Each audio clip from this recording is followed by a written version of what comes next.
નમસ્કાર મિત્રો હું આપનો મિત્ર નરેશ બિલવાલ આજે એક એવી જાહેરાત કરવા જઈ રહ્યો છું. તમે ચોંકી જશો કદાચ, કેમ કે મારામાં એ હિંમત નથી, મારામાં એ તાકાત નથી, છતાં પણ હું એવી જાહેરાત કરી રહ્યો છું. ભગવાનના ભરોસે, તમારા ભરોસે, મારા મિત્રોના ભરોસે, મારા આગેવાનોના ભરોસે, મારા ગામવાસીઓના ભરોસે, મારા સબસ્ક્રાઈબરોના ભરોસે એક એવી જાહેરાત કરવા જઈ રહ્યો છું. મિત્રો, કદાચ મેં ઘણા દિવસ વિચાર્યું છે, ઘણા દિવસ સુધી રાહ જોઈ છે, પણ હવે મારા મનમાં એવો પ્રશ્ન આવી રહ્યો છે. શિક્ષણ આપણા સમાજમાં, એટલે કે આદિવાસી સમાજમાં શિક્ષણનું પ્રમાણ હજી પણ ઘણું બધું ઓછું છે. હજી પણ લોકો 50-60% શિક્ષણ છે આદિવાસી સમાજ.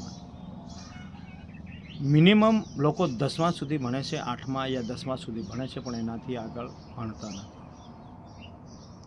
અને 10મા યા 12મા પછી લગભગ શિક્ષણ 30-35 યા 40% થઈ જતું હોય છે આપણા આદિવાસી સમાજમાં.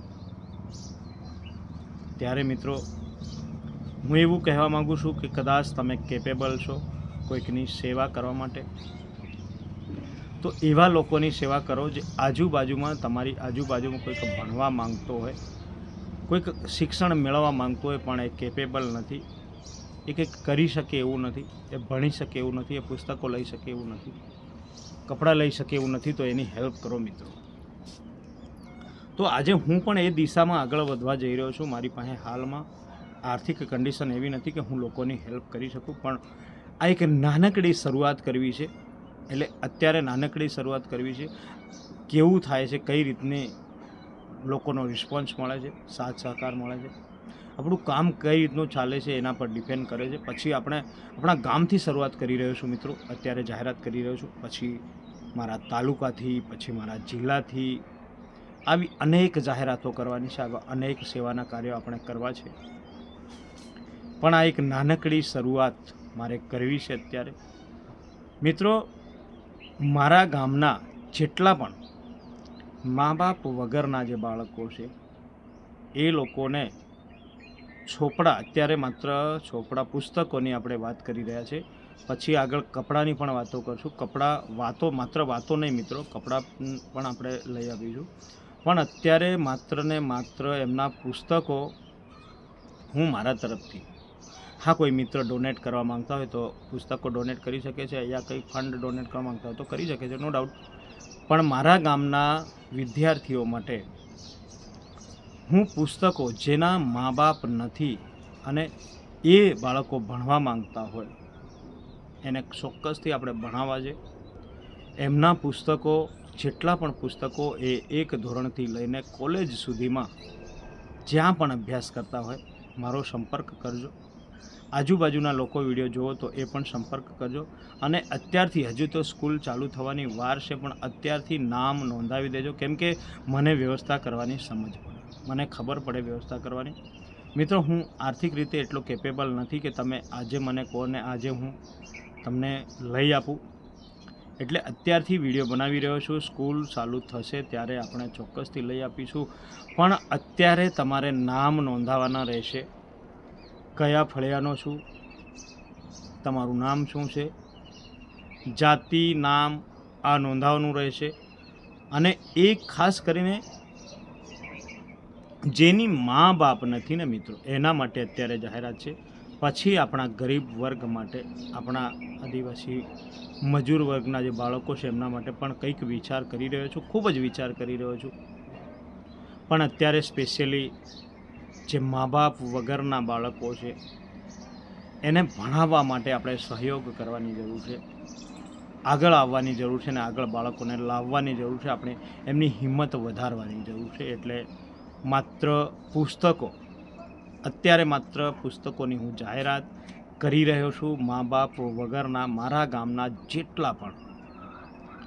જેટલા પણ વિદ્યાર્થીઓ છે, બાળકો છે, એ જીરો, એટલે કે બાલ મંદિરથી લઈને કોલેજ સુધીના ગમે ત્યાં અભ્યાસ કરતા હોય યા કરવા જઈ રહ્યા હોય, તો ચોક્કસથી મારો સંપર્ક કરજો. મારા ઘર સુધી પણ આવી શકો છો.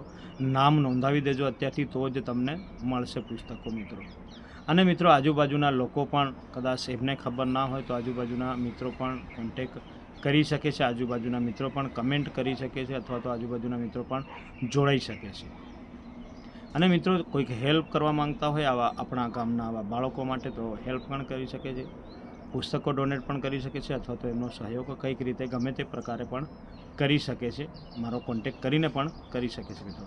ક્યાંક ને ક્યાંક આપણે કંઈક જગ્યાએ આવી રીતે આગળ આવશું તો આ કાર્ય કર્યું, બીજું કાર્ય કર્યું, એમ કરતાં કરતાં આપણા કામો સ્ટાર્ટ પણ થઈ જશે અને આપણા સમાજ માટે કામો પણ સારા થશે. એટલે સાથીઓ, સહભાગી બનો, મારા સાથે જોડાઓ અને તમારાથી બને એટલી સેવા પણ કરો. અને સેવા ના થાય તો કમસે કમ હિંમત આપો. આવા હું કાર્ય કરતો રહું. ભવિષ્યમાં આપણી સમાજ માટે ઘણા બધા એવા કાર્યો કરવાના છે. મારા દિમાગમાં ઘણા બધા એવા પ્રશ્નો છે, ઘણા બધા એવા કામો છે જે આપણે ચોક્કસથી કરવા છે મિત્રો, દિલથી કરવા છે. પણ અત્યારે આ જાહેરાત કરી રહ્યો છું એટલે વિડીયો વધુમાં વધુ શેર કરજો. દરેક આપણા ગામના લોકો સુધી આ વિડીયો જાય એવી હું આશા રાખું છું. તો આવનાર સમયમાં તમે મારી હિંમત વધારશો તો આવનાર સમયમાં હું આપણા તાલુકા, આપણા જિલ્લા, આખા જિલ્લા સુધીમાં આવા સેવાના કાર્યો કરીશું. અનેક પ્રકારે ઘણા બધા એવા સેવાના કાર્યો છે જે ખરેખર કરવા જોઈએ, થવા જોઈએ. ઘણા લોકો એવા કેપેબલ છે છતાં પણ નથી કરતા. પણ આપણે આ મનમાં વિચાર્યું છે તો આપણે ચોક્કસથી કરશું. પણ આ એક નાનકડી શરૂઆત મારા ગામથી કરવા જઈ રહ્યો છું. તો બને ત્યાં સુધી જલ્દી એવા બાળકો જોવો. અને હોય તમારી આજુબાજુ તો પણ તમે મને કોન્ટેક કરી શકો છો. અને કોન્ટેક કરીને મિત્રો એ લોકોના નામ નોંધાવી શકો છો, જેથી સ્કૂલો ખુલે ત્યાં સુધી આપણે એમની વ્યવસ્થા કરી રાખીશું. અને એમના પુસ્તકો જેટલા પણ જરૂરિયાતના પુસ્તકો છે એટલા એ આપણે એમને આપીશું દોસ્તો. તો આપણે એક પહેલ કરી છે અને જો આ પહેલમાં તમે સહભાગી બનવા માંગતા હોય તો તમારાથી થાય એટલી હેલ્પ પણ કરજો. મારો આ સ્ક્રીન પર તમને સ્કેનર જોઈ રહ્યું છે, એમાં તમારાથી 5 રૂપિયા, 10 રૂપિયા, 20 રૂપિયા, 50 રૂપિયા, 1 રૂપિયો પણ જો ડોનેટ કરશો ને તો તમારું નામ લઈને હું વિડીયો બનાવીશ. જેટલા પણ લોકો 1 રૂપિયો ડોનેટ કરશે, 5 રૂપિયા કરશે, 10 રૂપિયા કરશે, 50 યા 100 રૂપિયા કરશે આ સેવાના કામ માટે, તો હું એમનું નામ, દરેક લોકોના નામો લઈને આપણે વિડીયો પણ બનાવીશું, વાયરલ પણ કરીશું, જેથી વધુને વધુ લોકોના મનમાં સેવા કરવાની આવી ભાવના આવે અને દરેક જગ્યાએ આપણી સમાજને ક્યાંક ને ક્યાંક કંઈક બાબતનો ફાયદો મળે. આપણે વૃદ્ધો વિશે પણ વિચાર્યું છે, આપણે બાળકો વિનાના માતા પિતા વિશે પણ ઘણું બધું વિચાર્યું, આપણી સમાજમાં થતા લગ્ન પ્રસંગ વિશે પણ, એમાં પણ સેવાના કાર્ય થઈ શકે છે એ બાબતમાં પણ વિચાર્યું છે.